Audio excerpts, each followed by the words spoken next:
Captain Jack will get you high tonight.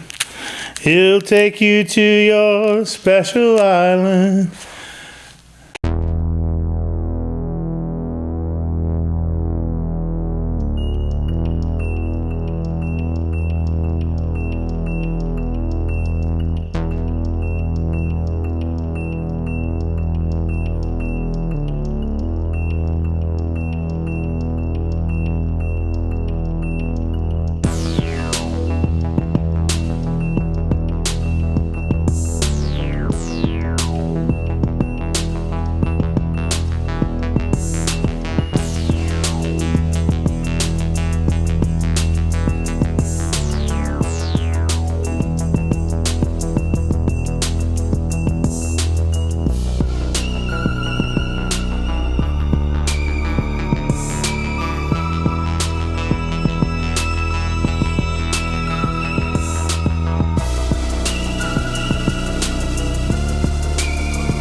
One of my characters in my book Bad Things referred to Captain Jack as Billy Joel's song about jerking off. Anyway, welcome to episode 83 of Low Tide, the official program for Rude Planet, and I'm your host. So I just went out for a little bit of a drive to clear my head, and because I've been kind of a blank about what I was going to talk about tonight, and it shouldn't be this way. It shouldn't be this way because I've been watching Falcon and Winter Soldier. I've been watching that, and I watched it last week, a week previous, but honestly, I keep forgetting to talk about it. Why? Because I keep forgetting I'm watching it. It's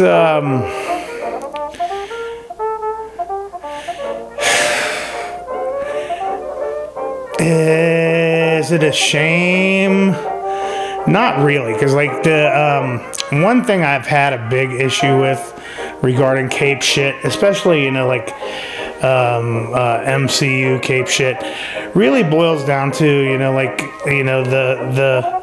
it's fluff. It's children's shit. It doesn't ask any of the bigger questions that you really should. It's one of the I've really grown to hate.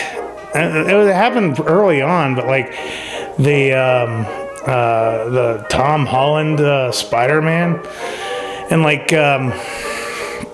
it's with the it's if you want to know why I hate Cape shit, is because it never really feels like the stakes are real. Let's look at the comic book side of things. It's every year, every friggin' year, you got at least a couple events going on, and each event,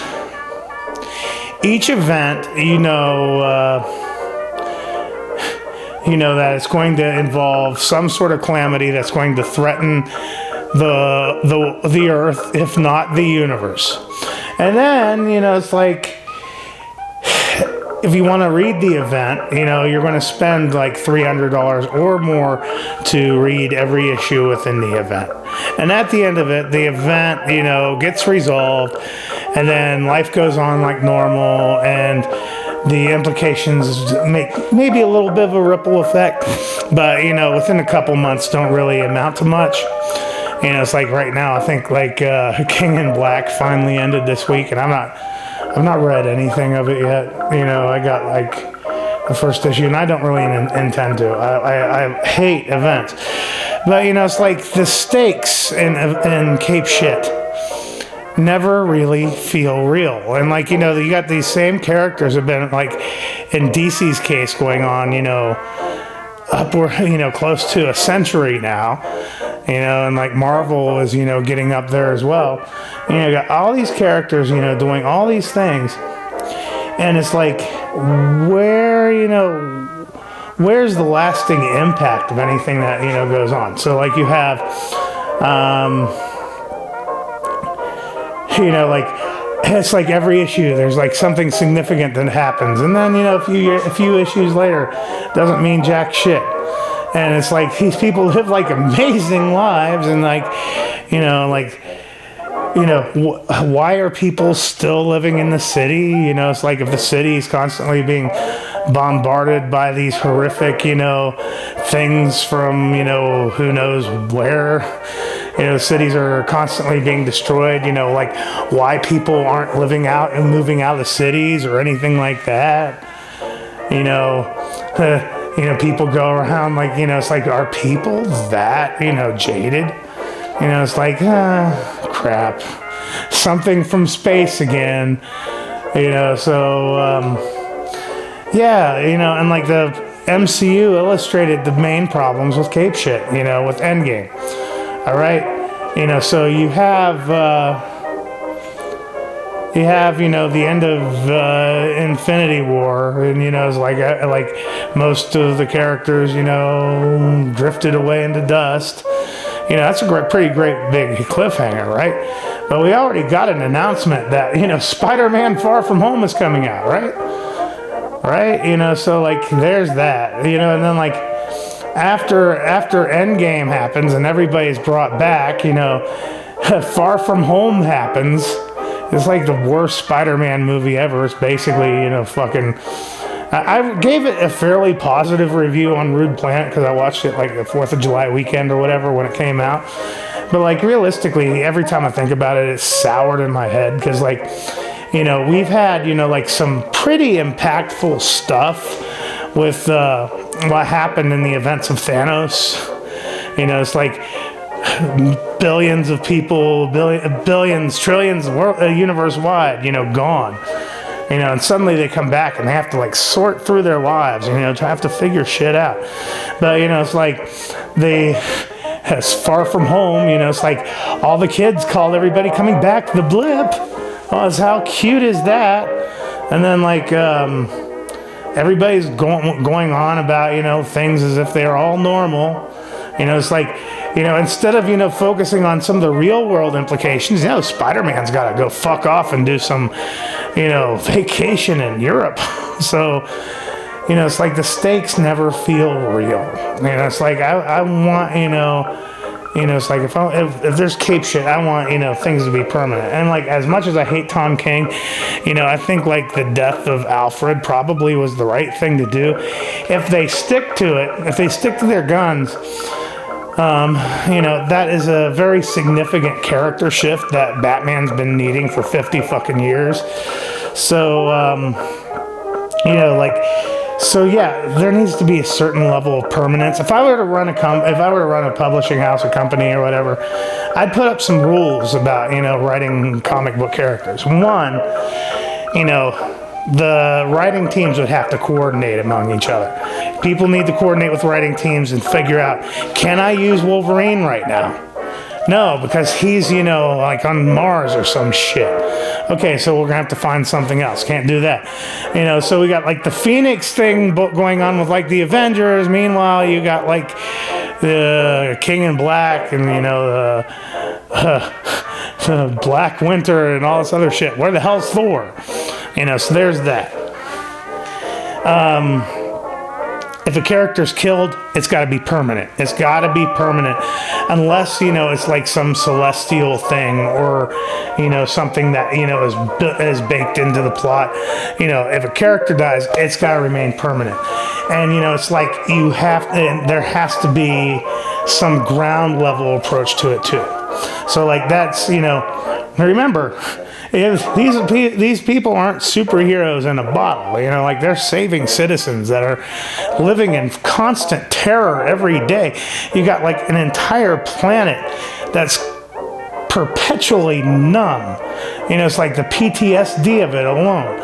You know, so like back to, you know, Falcon and Winter Soldier, this is like the first time, like out of all the MCU, I think like it's, you know, it's like I think the Winter Soldier movie, the Captain America movies in general, are probably the strongest out of them, simply because it asks, you know, broader questions. Like Winter Soldier was, you know, approaching things of, you know, about surveillance state, and you got some libertarian politics and other things like that, and you got some of that going on with Falcon and Winter Soldier, and like the thing that, you know, I like about the show is that it's asking at least some of these questions. You know, it's like, what's life like for people who, you know, lived while everybody had disappeared from Thanos? What's life like, you know, after the fucking blip? You know, those are, you know, questions that need to be answered right away. You know, it's not, you know, like all flashy CGI bullshit. You got some like real human cost with all this shit. So like, that's the reason why I hate cape shit. You know, that's the reason why I don't really read a lot. I have characters that I like, and I have writers that I like. But by and large, you know, like superhero shit, cape shit, you know, I try to stay away from, because a lot of times it's like it's different variations of how people can punch and shoot things.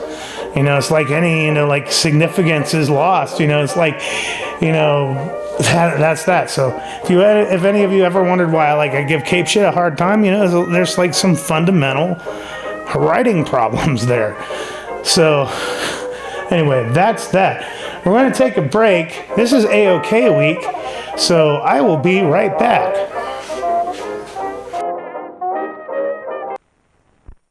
There were some alligators, you know, driving there. Need to wait. Okay. And the next one is that. Playtime's over. Now what? Pledge and your dust cloth. That's what.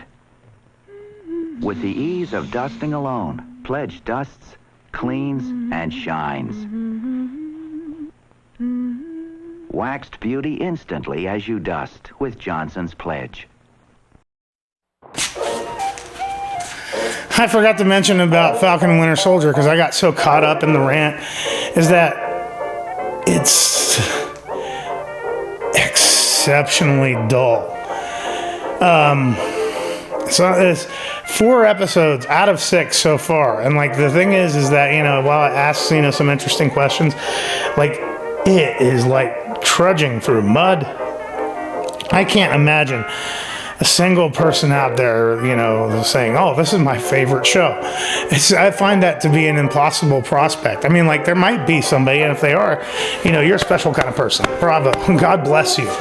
But like, it commits the like cardinal sin is that it's forgettable.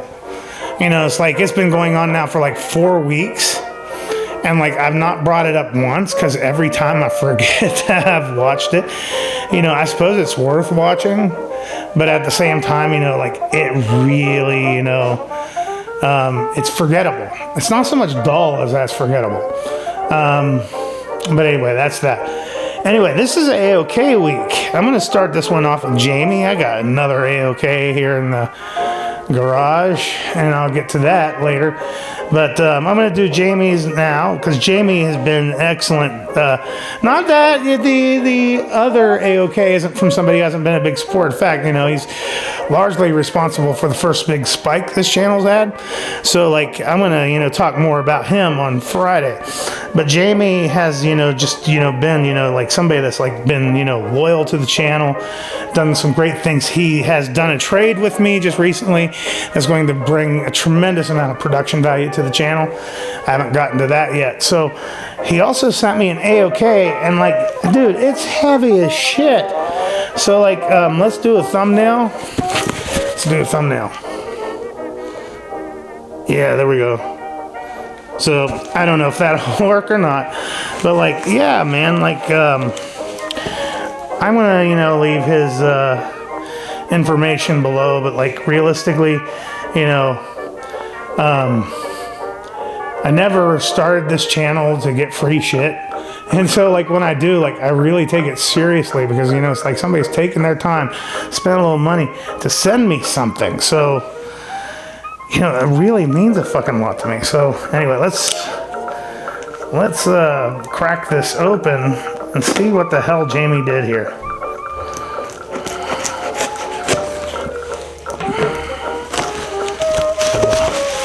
Oh, by the way, thank you for the bubble wrap. I just ran out again. So that will actually help me out quite a bit here. Oh, this box is stuffed, man. This box is stuffed. I can't really put the knife away yet. So this is stuffed. I got one. Okay, that one says the last one.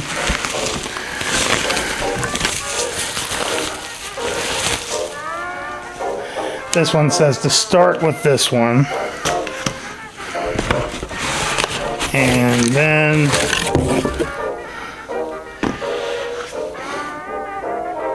next one. Okay, so I got three boxes of some kind. This one's right here says start with this one. So we'll do exactly that. And let's see what the hell Jamey did here. Okay, no. It says, Matt, here are some comics I think that you will like.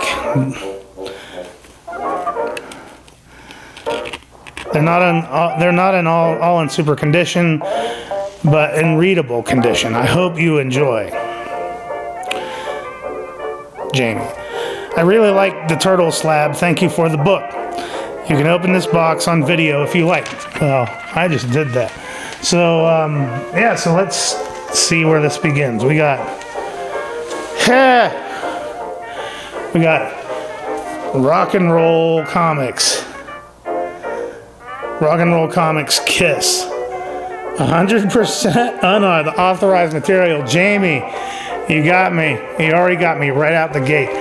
So, like, that's awesome. I don't know, it's like, well, it says unauthorized. So I don't think this is a reprint of the infamous Kiss comic from the 70s. That's great. And then, here we go. We got Undertaker #2. So, yeah, man. Already, man, this is, you know, one year I dressed up as the Undertaker for Halloween. I think it was back in middle school. I was probably 13, maybe. I had a fedora and all that, and I dressed up in black. That was my Halloween costume one year. So, like, yeah, Undertaker's really cool for me. So,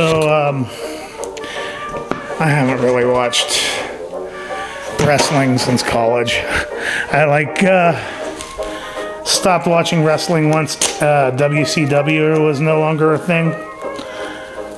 So, like, I couldn't tell you who any of the new stock is. You know, one time I had, where was it? I was just flying from somewhere.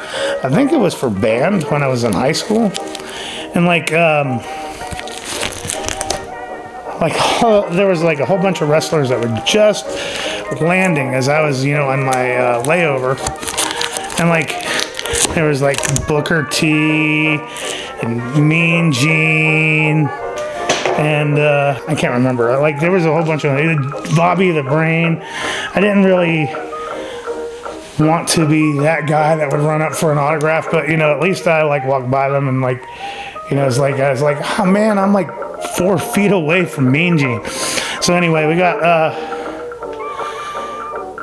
Dark Horse's Comics Greatest World Monster #4.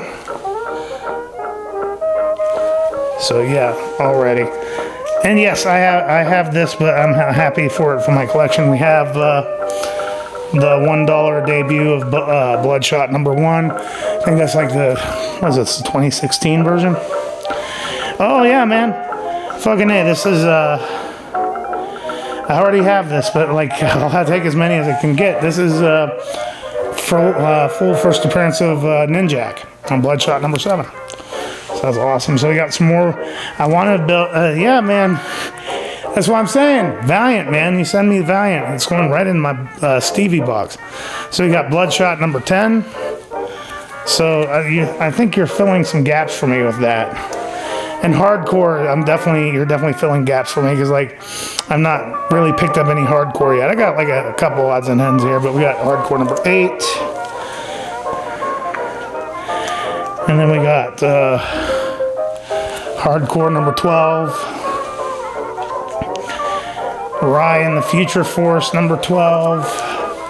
I know for a fact that's a gap, so that's awesome. Armorines, nice. See, Jamey's paying attention. He pays attention to the things I like. So, oh yeah, here we go. Like Death's Head 2, number 4. I have, is this like the issue where like Wolverine breaks his claw on Death's Head? I think that is. But, yeah, man, that's awesome. Yes. So we got Shogun Warriors number 17. Man, this box is awesome. Then we got Where Monsters Dwell number 15. Look at that, man. Jamey. I still have a box to go, man. This like box is like just packed. I need to, hold on. See, and this is the last box here. So like, I have 3. Holy crap, dude. Who needs cape shit when you got friends like fucking Jamey, man?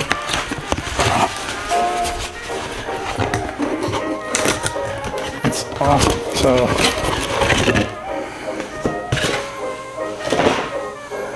it's like I have no. Your guess is as good as mine. Is like, you know, all I can say is that he's been paying attention. Like that, these boxes, you know, that I'm already getting stuff that I know I'm gonna keep. So what we have here, we got the New Defenders number 133. Man, that artwork's great. So like we got New Defenders number 133. And we got New Defenders number 149. Yeah, man, that artwork's great. And then we got yeah. There we go, man. Defenders number 36. Featuring the new Red Guardian. Awesome. And then we have Defenders number 55. Okay, if you got me Defenders, that's awesome because I've been working on a Defenders run. So like that is definitely, like that was 55. Here we have Defenders number 59. So, yeah, man. And we got Dazzler number 12, man. So, like, I love that. Dazzler's great, you know, so, like, here we got a Dazzler and Spider-Woman book. We got Dazzler number 15. So that is absolutely fantastic.